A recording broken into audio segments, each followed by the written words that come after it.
Группа туристов из Германии и Швейцарии, у которой из-за погодных условий так и не получилось покорить наши столбы выветривания на плато Мань-Пупунер, поделилась видеоотчетом о путешествии по Коми-краю. Оказывается, поездка на север получилась насыщенной и без столбов выветривания. Ведь на пути гостей лежал Печора-Илочский заповедник. Здесь и катание на снегоходах, и ужины у зимнего костра, и, конечно, бесконечное любование природными красотами. Компанию скрасил, кстати, сыктывкарец Роман Грищенко, автор ролика.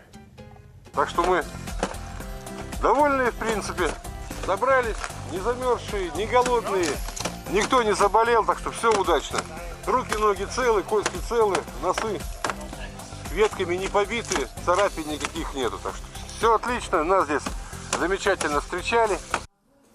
Встретиться с группой еще в январе удалось и нашим корреспондентам. Руководитель группы Рольф Гемперле тогда рассказал, что за свою долгую карьеру фотографа побывать успел и в пустыне Сахара, и в Южной Америке, и даже в Антарктике. Путь на Мань-Пупунер оказался далеко не самым простым.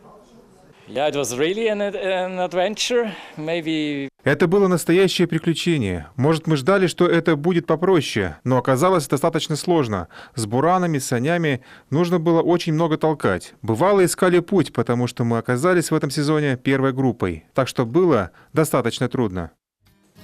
Покорить столбы выветривания, пообещали иностранные гости, обязательно попробуют вновь.